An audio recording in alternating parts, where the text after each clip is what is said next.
Okay, this is Ringwalk Media in association with Welleyes Therapy and Steel Hub Management. Nathan Heaney, the new British champion. How good does that feel? It feels amazing.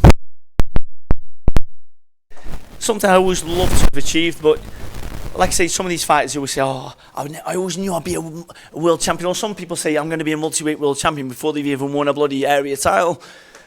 I just always thought to myself, I'll just dedicate myself to the sport, and whatever I can achieve, I can achieve.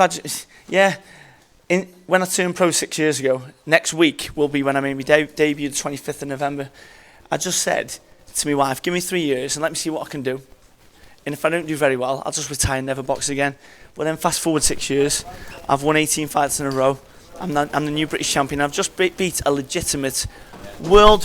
thank you so much. Thank you for being there for me, man, as well.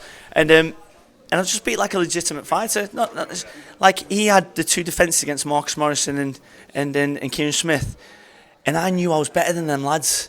I just knew I couldn't stand with Bentley. If you stand with him, he's going to hurt you because he can punch. He can really punch. I had to buy down him gum shield a couple of times, but mate, me back is killing.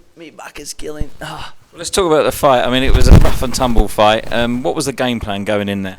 The game plan was just. Steve's always just said it. Your boxing ability, you can stand virtually anyone on their head if you use your ability. Now it's okay saying that, you've got to obviously apply it, but Steve just said the game, this fight is feet. Keep moving, don't let him settle. He's a power punch, don't let him settle. Keep moving the feet, keep frustrating him, and just don't lose the rounds. And I felt like I was winning every single of the first 6 rounds. I felt like I let probably 3 that were too close.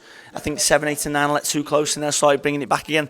I believe that I was the champion at the end of the fight. And yeah. Well, we saw that Denzel was getting very frustrated about round 4, round 5, and it looked like he had to change his game plan because you were so inside and so on him. He didn't have 2 seconds to breathe, did he? Well, you could see the bit where he's like, obviously, going back. And Steve always said, listen, he's going to bait you at times. He's going to bait you. Do not fall for it. You've got to do your game plan. That's why one little bit, I did a bit of I was like, I stepped back and I drew a line on the floor. I was like, come on then. Because I just thought, but then that shows like the champion mentality, because really he should have just stuck to what he was doing and but he didn't. He then came to me again. So it went straight back to my game plan then. But yeah, listen, I've never said I'll become a British champion. I've always kept it secret to myself. I always believed I could be a British champion. Everyone's always thought I'm a bum that just sells loads of tickets. But hopefully tonight I've put a bit of pride into my city, and I've proved that not only do the Stoke supporters belong there, but I think I belong there now as well. Obviously with the Lonsdale belt. Listen, talking to the supporters, they filled the Manchester Arena this evening. How good was that? Phenomenal. The best supporters in the world, man. I'm not even going to say the country, the best supporters in the world.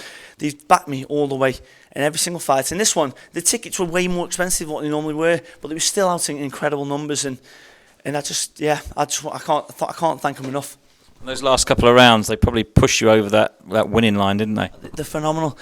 When I boxed Ramirez, that Argentinian youth, and he put me on my arse in the first round a few fights ago, they never stopped singing all the way through. They backed me all the way, and they did in that fight tonight. And I thought to myself, I've got a box here. I've got to almost make it boring at times. I don't think he was, but was he boring? I don't know. But I thought, I've got to make it boring at times. But I thought, just stick to the game plan. Steve was like, do not rise to the crowd. They're going to back you.